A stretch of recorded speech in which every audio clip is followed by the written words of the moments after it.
우리 오늘 성탄절 너무나 뜻깊은 날이죠. 우리 신이 인간이 되신 날입니다. 우리는 이 의미를 사실 정확히 모릅니다. 안다고 해도 어떻게 우리가 그렇게 되어보지 않은 이상 어떻게 알겠습니까? 어떤 목사님이 그런 말씀을 하시더라고요. 신이 인간이 된다는 것은 사람이 개가 되는 것과 같다. 요즘 우리 강아지들 얼마나 집에서 키우고 얼마나 애지중지합니까? 우리 개를 아들, 딸이라고 여길 만큼 친숙한 동물인데 아무리 개를 좋아한다고 하더라도 여러분께서 개가 되라고 하면 개가 되실 수 있으시겠어요? 그러실 분 한번 손 들어보세요. 나는 개새끼가 되겠다. 말이 좀 셌죠? 용서해 주세요. 아무리 개가 좋아도 개가 될 수 없어요. 신이 인간이 된다. 사람이 되는 것, 왕이 이렇게 거지가 된다. 이것도 쉽지 않은데 신이 영이신 신이 육신의 모양으로 되신다는 것은 이건 우리는 알 수 없는 거예요. 놀라운 일인 겁니다. 놀라운 신비예요. 우리 인생에 너무나 복된 날입니다. 하지만 세상은 갈수록 이 성탄절의 의미를 퇴색시키고 있어요. 그 중에 이유 하나는 마귀가 하는 짓입니다. 마귀가 성탄절의 의미를 흐트러뜨리고 있어요. 심지어는 성탄절이라고 하지 않습니다. 크리스마스라고 하지 않고 해피 홀리데이라고 연휴라고 합니다. 해피 크리스마스가 아니라 해피 홀리데이. 그냥 하나의 쉬는 날이라는 거죠. 공휴일이라는 겁니다. 그렇게 지금 그 의미를 변해가고 있어요. 왜? 세상에 종교가 많은데 기독교만 있냐 하면서 이렇게까지 변화시키려고 하고 있어요. 그 배경에는 그 예수님의 나심을 의미 없게 만들려고 하는 마귀의 장난질이 있기 때문에 그런 겁니다. 그럴 때에서 우리 믿는 사람들은요, 이 성탄절을 더 의미 있고 값지게 보내야 합니다. 우리 금요일 우리 성탄 전야제 참 은혜로웠어요. 그리고 새벽송을 했죠. 저희 집에도 왔어요. 우리 어린아이들과 선생님들, 청년들이 왔는데 너무 좋았어요. 정말로 저희 이제 추우니까 저희 방 거실까지 와서 우리 오신 손님들이 정말 찬양을 저기 나와 있네? 어떻게 사진까지 준비했대요? 저희 집안에서 저렇게 어린아이들 선생님들이 찬양을 해주니까 너무 좋았어요. 내년도에는 이걸 좀 더 우리 많은 가정들 했으면 좋겠어요. 이렇게 하면서 그 예수님의 오심을 기리는 너무나 복된 시간이었습니다. 저는 우리 성도님들께서 이 성탄절의 의미를 우리는 더욱더 살려가야 합니다. 왜 그러면 예수님께서 이렇게 신이신 인간이, 신이신 분이 인간의 모습으로 오셔야만 했을까? 오늘 그것을 좀 생각해 보고자 합니다. 왜 다른 방법은 없을까? 꼭 그렇게 인간이 되셔서 오셔야만 했던 이유가 무엇일까? 다 알고 계시죠? 다른 것이 아닙니다. 오늘 21절에 나와 있죠. 아들을 낳으리니 이름을 예수로 하라.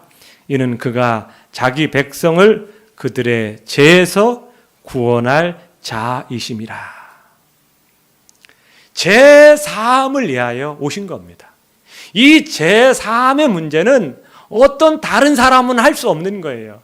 만약 예수님이 아닌 어떤 특정한 사람이 이 죄 사함의 문제를 해결할 수 있다면 예수님은 굳이 오실 필요가 없죠. 특별한 성인이 있어서 저 사람은 죄도 안 짓고 죄가 없어서 우리 인간의 죄의 문제를 해결할 수 있었다면 예수님은 오실 필요가 없었죠. 그런데 이 죄의 문제는 그 어느 누구도 해결할 수 없는 심각한 문제라는 겁니다. 우리는 죄가 그렇게 심각하고 이렇게 큰 문제라고 생각하지 않을 수 있어요. 왜? 우리는 나면서부터 지금까지 죄를 짓고 살아오고 세상 많은 사람들 죄를 짓고 살기 때문에 그게 큰 문제냐라고 할 수 있지만 하나님께는 큰 문제인 겁니다. 그 문제가 해결되지 않으면 우리 인생의 마지막은 어디일까요? 마지막은 정해져 있어요. 그렇기 때문에 우리가 아무리 인생을 성공하고 뭐 돈 많이 벌었다 해서 나름대로 잘 살았다 할지라도 마지막이 지옥이면 그건 의미가 없는 거죠. 멸망하는 겁니다. 이 문제는 그 어느 누구도 해결할 수 없어요. 오직 예수님만 해결할 수 있는 문제이기 때문에 오실 수밖에 없었던 겁니다. 만약 우리 인생에 정말 중요한 것이 건강이다 그러면 아주 훌륭한 이사를 보냈겠죠. 만약 우리 인생에 정말 교육이라는 게 너무나 중요하다고 그러면 훌륭한 교육가를 보내었을지도 몰라요. 인생의 즐거움과 쾌락이었다면 뭐 아주 훌륭한 연예인을 보냈을지도 모릅니다. 그러나 인생에서 가장 중요한 문제는 바로 죄 문제라는 것이죠. 죄가 해결되지 않으면 우리 인생은 아무런 의미가 없다는 것입니다. 우리는 죄 가운데 태어나고요, 죄를 지으며 살다가 죽게 됩니다. 죄는 짓지만 문제는 뭐냐? 이 지은 죄를 스스로 해결할 수 없다는 겁니다. 이것이 문제라는 거죠. 예수님이 오셔서 바로 이 죄의 문제를 해결해 주셨다는 겁니다. 우리는 많은 경우 예수님께서 이 죄의 문제를 해결하시기에 오셨다라고만 알고 있어요. 그러나 더 중요한 근본적인 이유가 있다는 겁니다. 그것은 바로 23절입니다. 함께 읽겠습니다. 보라, 처녀가 잉태하여 아들을 낳을 것이요 그 이름은 임마누엘이라 하리라 하셨으니 이를 번역한즉 하나님이 우리와 함께 계시다 함이라. 예수님께서 오신 아주 더 중요한 이유가 있는데 그것은 바로 임마누엘 하시게 함입니다. 임마누엘 뜻이 뭐죠? 하나님이 우리와 함께 계시다. 예수님이 오신 것은요, 단순히 우리를 구원해서 천국 보내게 하는 게 아닙니다. 그것도 있지만 그러면 우리 어머니 뱃속에서 바로 천국으로 보내면 이것보다 더 손쉬운 게 어디 있어요. 예수님께서 이 땅에 오신 것은 우리를 구원하셔서 그 다음에 하실 일이 있는 거예요. 그건 뭐냐? 구원하셔서 우리와 화목하게 되었으니까 이제는 우리와 이 땅 사는 동안 함께 하시게 하여 오신 겁니다. 단순히 구원받아서 천국 가 끝 이게 아니에요. 예전엔 함께 하고 싶어도 죄라는 게 있어서 함께 할 수가 없었어요. 죄가 그만큼 무서운 거고 하나님과 우리를 갈라놓는 거예요. 이제는 이 죄의 문제가 사라졌기 때문에 우리와 다시 화목하게 될 수 있는 겁니다. 그래서 예수님은 우리와 화목하게 되었으니까 이제는 영원토록 우리와 함께 계시기 위해서 오신 겁니다. 이게 중요하죠. 우리가 이 땅 사는 동안 우리는 혼자가 아니라 예수님이 내 안에 계셔서 이 땅에 목숨을 떠나는 그날까지 함께 하시는 겁니다. 이걸 하시기 위해서 오신 거예요. 이것은요, 예수님만이 하신 게 아닙니다. 구약 처음부터 하나님이 이 아름다운 세상을 만드시고 에덴 동산을 만드시고 아담과 하와를 만드셨어요. 그래 니네 마음껏 살아라 아닙니다. 그 에덴 동산에서부터 하나님은 그 아담과 하와와 함께 하셨어요. 창세기를 읽어보세요. 하나님은 에덴 동산을 거니셨습니다. 거니시면서 아담과 하와와 함께 하셨어요. 이것이 하나님께서 우리 인간을 만드신 목적입니다. 원래부터 우리와 함께 하시게 하여 만드신 거예요. 우리는 이 의미를 참 잘 알 수 없어요. 우리 사람은 좀 탕자의 기질이 있어서 아버지의 재산을 얻어서 저 멀리 세상에 나가서 내 마음껏 내가 원하는 대로 내가 하고 싶은 대로 살고 싶은 어떤 그런 성향이 있어요.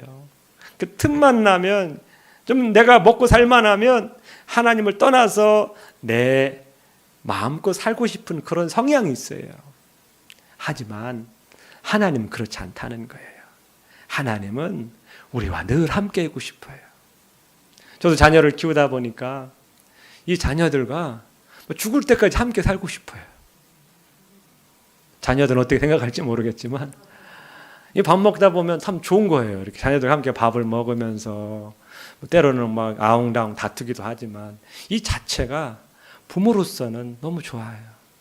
그래서 어떤 때 자녀들이 앞으로 잘 먹고 살을까 걱정도 들지만 뭐 걱정할 거 없어요. 제가 데리고 살면 되지 뭐. 그럼 되지 않을까요? 뭘 걱정할 게 뭐가 있어요. 제가 데리고 살면 되지. 제가 뭐 능력 있는 한 함께 살고 싶은 마음이 있어요.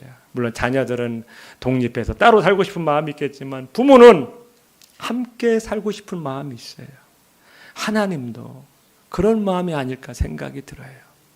우리와 함께 하고 싶어서 육신은 아니지만 영으로 우리 마음 안에 거하시면서 우리가 이 땅 떠나는 그날까지 함께 하시는 것입니다. 이것이 바로 임마누엘이에요. 좋으신가요? 여러분 임마누엘 되신 예수님과 함께 평생 살고 싶으신가요? 예, 그러한 은혜를 우리가 누렸으면 합니다. 그럼 예수님께서 우리 안에 임마누엘로 거하시면서 하시는 일들이 있어요. 우리가 이걸 알아야 합니다. 예수님을 우리 안에 모시면 우리에게는 수지를 맞는 거예요. 복을 받는 거예요.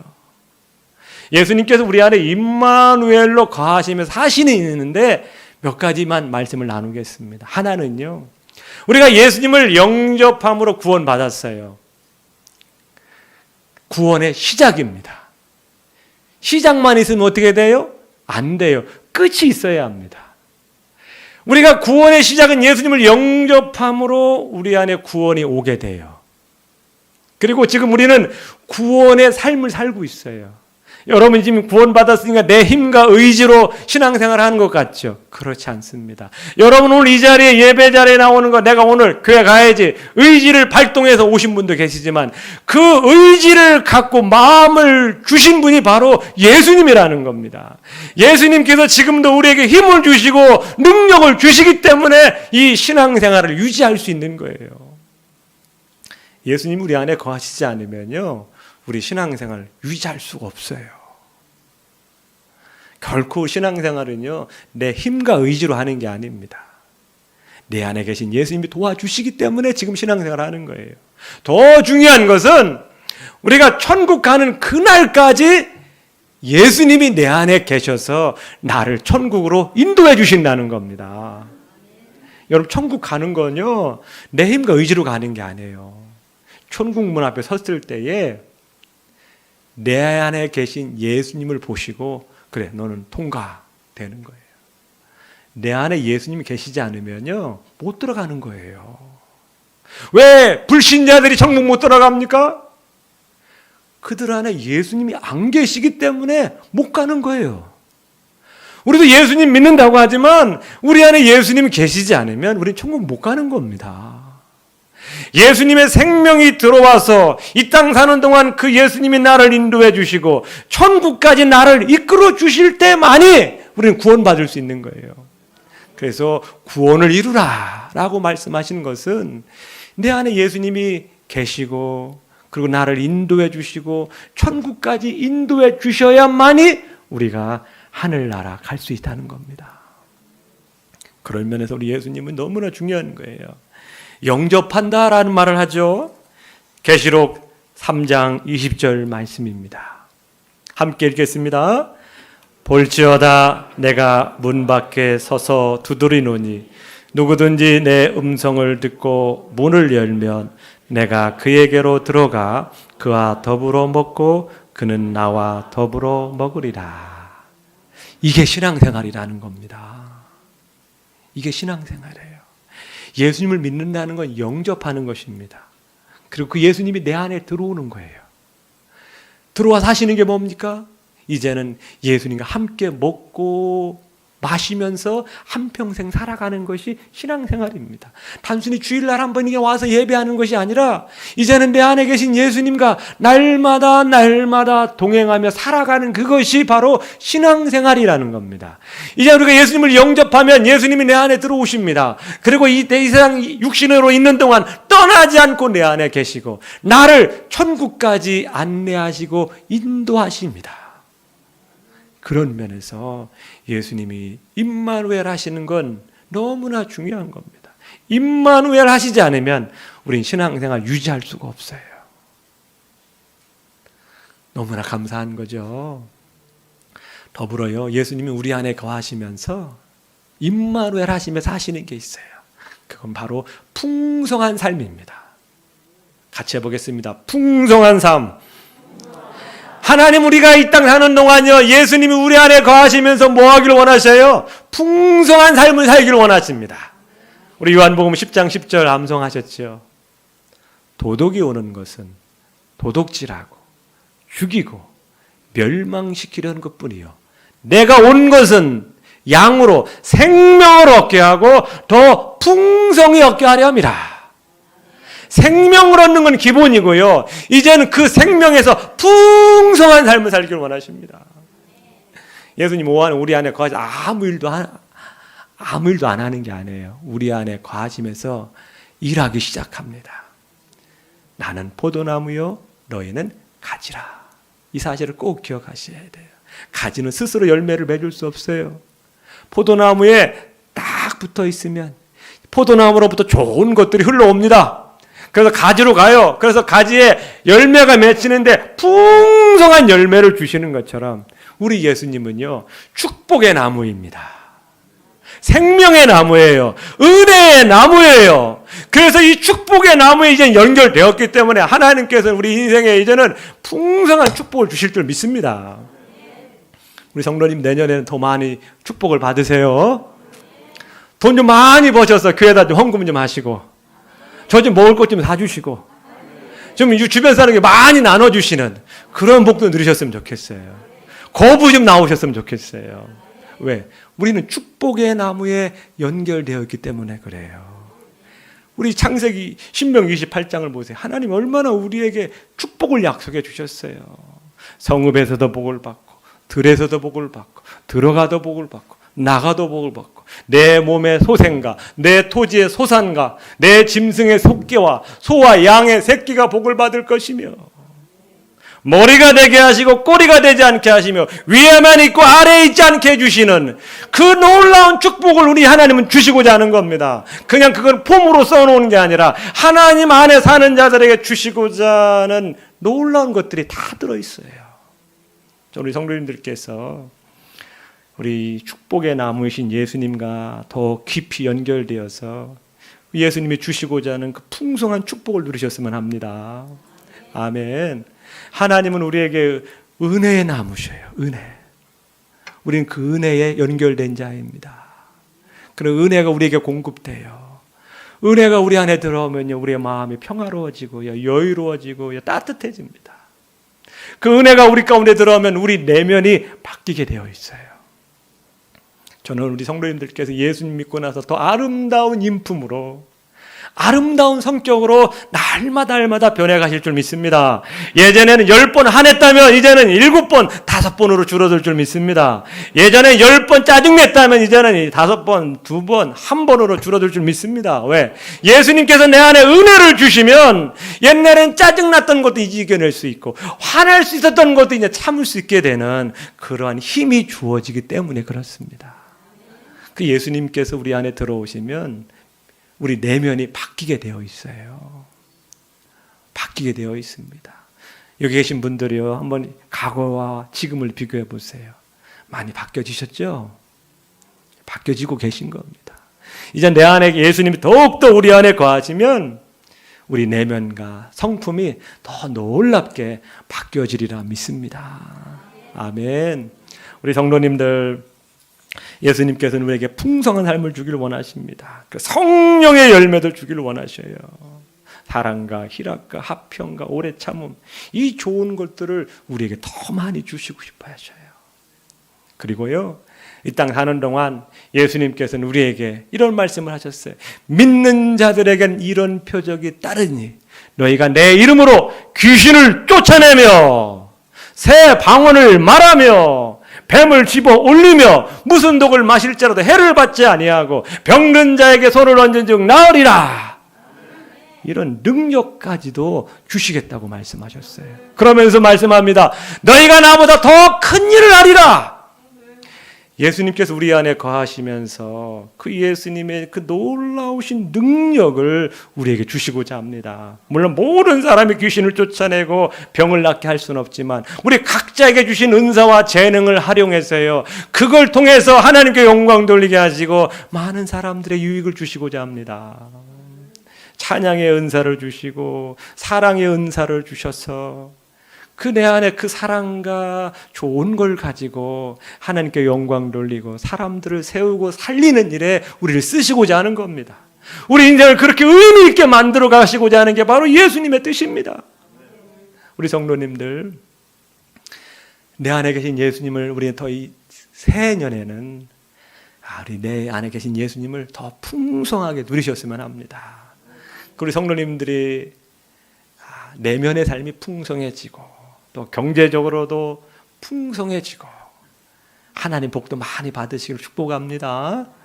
그리고 우리 무엇보다도 예수님 안에 있으면 예수님의 사랑이 우리 안에 흘러 들어옵니다. 그리고 예수 믿는 사람의 가장 큰 특징이 뭐가 되어야 될까요? 사랑이 되어야 합니다. 참 사랑이 어렵죠. 사람의 힘으로는 안 되는 게 사랑인 것 같아요. 사람의 힘으로 다 됐으면 우리 이 세상이 천국 됐겠죠. 근데 안 되잖아요.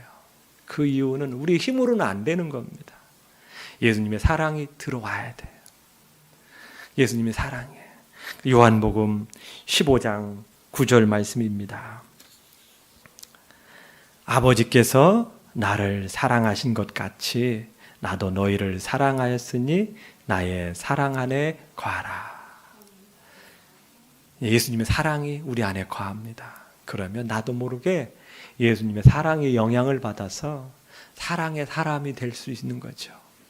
저는 우리 하늘문교회 성도님들이 하나님의 여러 가지 좋은 것들이 있지만 사랑의 은사가 더 충만하기를 원합니다. 기도하세요. 하나님, 제가 다른 은사는 받지 못할지라도 내 안에 사랑의 은사가 있게 해주세요. 그래서 가장 가까이 있는 배우자도 사랑하게 하시고 부모님도 사랑하게 하시고 자녀도 사랑하게 하시고 우리 함께 신앙생활 성도들도 사랑할 수 있는 사랑의 은사를 주십시오.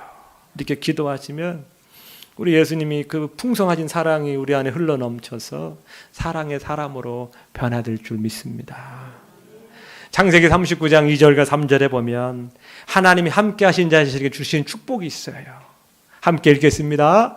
여호와께서 요셉과 함께 하심으로 그가 형통한 자가 되어 그의 주인 애굽 사람의 집에 있으니 그의 주인이 여호와께서 그와 함께 하심을 보며 또 여호와께서 그의 범사에 형통하게 하심을 보았더라. 아멘. 범사에 형통하게 해주십니다. 저는 이 은혜 우리 모든 성도들이 누렸으면 좋겠어요. 형통한다는 것은 문제가 없다는 게 아닙니다. 이 세상 사는 동안에는요, 예수님을 믿든 안 믿든 우리는 문제에 직면할 수밖에 없어요. 이 세상 자체가 문제이기 때문에 그래요. 하지만 문제가 있지만 여호와께서 함께 하심으로 요셉이 형통한 자가 된 것처럼 이제는 우리 안에 예수 그리스도가 계심으로 문제가 있지만 그 문제를 이길 수 있는 힘이 주어진 것이고요, 우리의 삶이 형통의 복을 누릴 수 있게 해주십니다. 이것이 임마누엘의 축복입니다. 임마누엘 축복.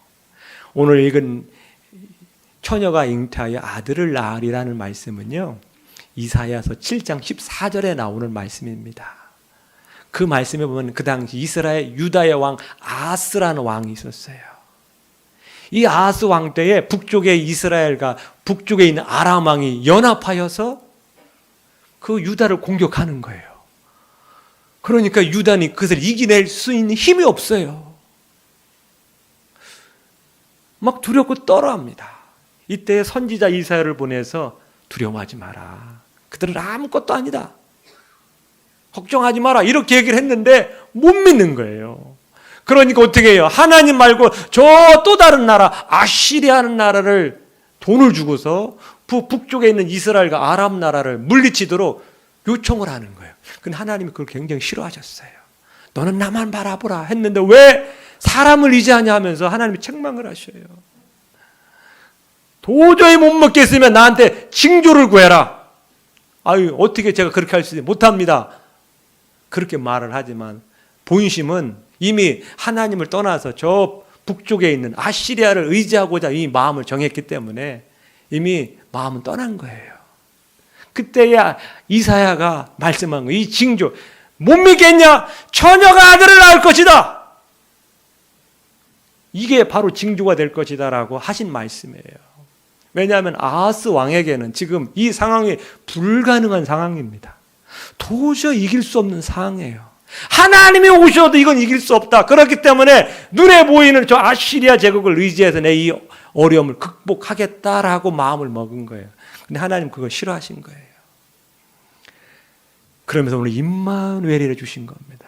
우리 성도님들, 갈수록 세상에는 어두운 소식이 들려옵니다. 내년에 경제가 더 안 좋아지고 금리가 올라가고 뭐 이러쿵 저러쿵 어둠의 소식이 들려와요. 교회에 적어도 어려움을 있을 수 있지만 그 놀라지 마세요. 임마누엘이 함께 하십니다. 이스라엘 백성들이요, 아시리아에 18만 5천 명 때문에 두려워 떨었어요. 그런데 임마누엘이 하나님이 함께 하시니까 어느 날 싸우려고 나가보니까 18만 5천 명이 그냥 다 죽어버린 거예요. 창 하나 칼 하나 쓰지 않고 18만 5천 명이 다 죽는 놀라운 일이 일어난 거예요. 누가 하셨습니까? 하나님이 하신 거예요. 임마누엘이 함께 하시니까 그 무서웠던 수많은 18만 5천 명도 그냥 이기게 되는 거죠.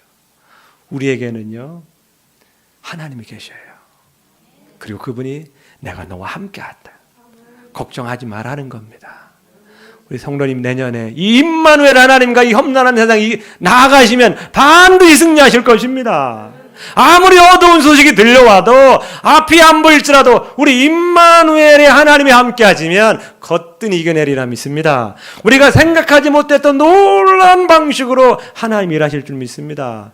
내년도 우리 성도님들 이 임마누엘과 하나님과 더 가까워지세요. 그러면 이 세상 이길 수 있습니다. 교회도요, 하나님이 함께 하시면 이길 수 있습니다. 여러분의 가정, 경제 지금 어려우십니까? 헤쳐나갈 길이 안 보입니까? 임마누엘 하나님이 함께 하시면 이길 수 있습니다. 두려워하지 말라. 내가 너와 함께 함이라. 제가 좋아하는 신명기 31장 6절의 말씀을 말씀드리고 마치겠습니다. 너희는 두려워하지 말라. 강하고 담대하라. 그들 앞에서 떨지 말라. 여러분, 세상 앞에서 떨지 마시기 바랍니다. 문제 앞에서 떨지 마시길. 결코 너를 떠나지도 아니하시고 버리지도 아니하시리라. 이게 하나님의 은혜입니다. 임마누엘 하시면 우리의 삶도 가정도 이길 수 있습니다.